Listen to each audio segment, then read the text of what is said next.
పొత్తు ధర్మంలో భాగంగా కాంగ్రెస్ పార్టీ సిపిఐకి ఒక ఎమ్మెల్సీ కేటాయించింది. కాసేపటి క్రితమే నామినేషన్ కూడా దాఖలు చేసినటువంటి నేపథ్యం ఉంది. అసలు ఏ ఈక్వేషన్తో సిపిఐ కావచ్చు ఇటు కాంగ్రెస్ పార్టీ ఏ ఈక్వేషన్తో నెల్లి సత్యంకి ఈ ఎమ్మెల్సీ సీటును కేటాయించింది అనే దాని మీద మనతో పాటు ఎమ్మెల్సీ అభ్యర్థి నెల్లి సత్యం గారు ఉన్నారు. అని ఎట్లా ఈ అవకాశాన్ని ఏ విధంగా చూస్తారు? ఎట్లా ఏ ఈక్వేషన్తో పార్టీ కావచ్చు పార్టీలో పోటీతత్వం కూడా ఎక్కువ ఉన్నటువంటి నేపథ్యంలో ఏ ఈక్వేషన్తో మీకు ఈ ఎమ్మెల్సీ సీట్ వచ్చింది?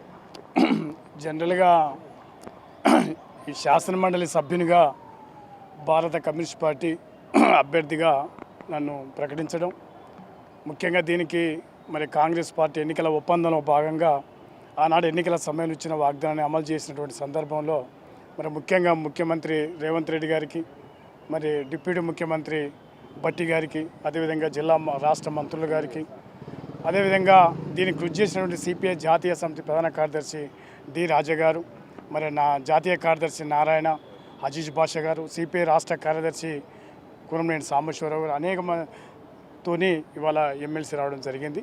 సరే, ముఖ్యంగా భారత కమ్యూనిస్ట్ పార్టీగా మరి పార్టీ ఉద్యమంలో అనేక సంవత్సరాలుగా మరి ముఖ్యంగా పార్టీలో పనిచేస్తున్నటువంటి కామ్రేడ్స్కు అవకాశం వస్తాయి.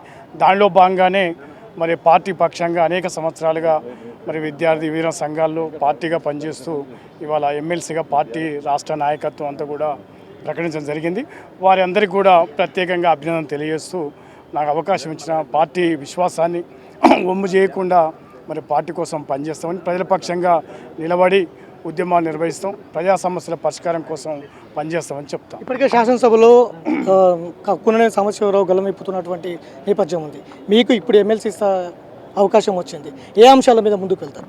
ముఖ్యంగా ప్రజలు ఎదుర్కొంటున్న సమస్యల మీద, మరి రాష్ట్రంలో అనేక సమస్యలు మరి ఉన్నటువంటి సందర్భంలో ప్రజల పక్షంగా నిలబడి మరి గలమిప్పి మాట్లాడుతేందుకు చేస్తాం.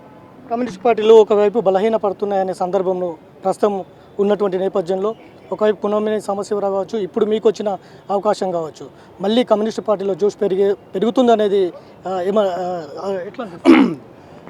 కొన్ని సందర్భాల్లో కొద్దిగా బలహీనంగా కనబడ్డా ఇవాళ ప్రజా సమస్యల మీద ప్రజా పోరాటాలు ఏమాత్రం కూడా లేవు.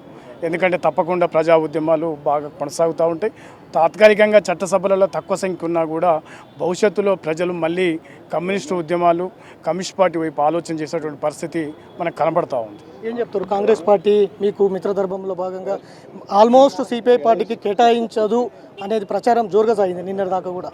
సో ఏం చెప్తారు? సరే, ముఖ్యంగా కాంగ్రెస్ పార్టీ మరి ఎన్నికల ఒప్పందంలో భాగంగా వారు ఇచ్చినటువంటి ధర్మాన్ని పాటించారు. వారికి ప్రత్యేకంగా నేను పార్టీ అభ్యర్థిగా వారికి కృతజ్ఞతలు తెలియజేస్తూ ఉన్నాం. ఎందుకంటే అది ధర్మం, ఎందుకంటే ఎన్నికల ఒప్పందంలో భాగంగా అమలు చేయడం జరిగింది. వారికి ప్రత్యేకంగా అభినందనలు.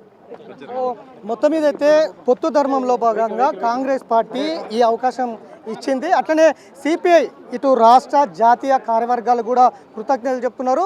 పొత్తు ధర్మంలో ఇచ్చినటువంటి కాంగ్రెస్ పార్టీ కూడా ప్రత్యేక ధన్యవాదాలు తెలుపుతున్నారు. ఖచ్చితంగా ప్రజల పక్షాన ప్రజల గొంతుకై ఎమ్మెల్సీ మండలిలో గొంతుకై నిలబడతాను, ప్రజల కోసమే పోరాడతాను అంటున్న నెల్లికంటి సత్యం అంటున్నారు. వీడియో జర్నలిస్ట్ గౌస్తా వెంకట్, బిగ్ టీవీ, హైదరాబాద్.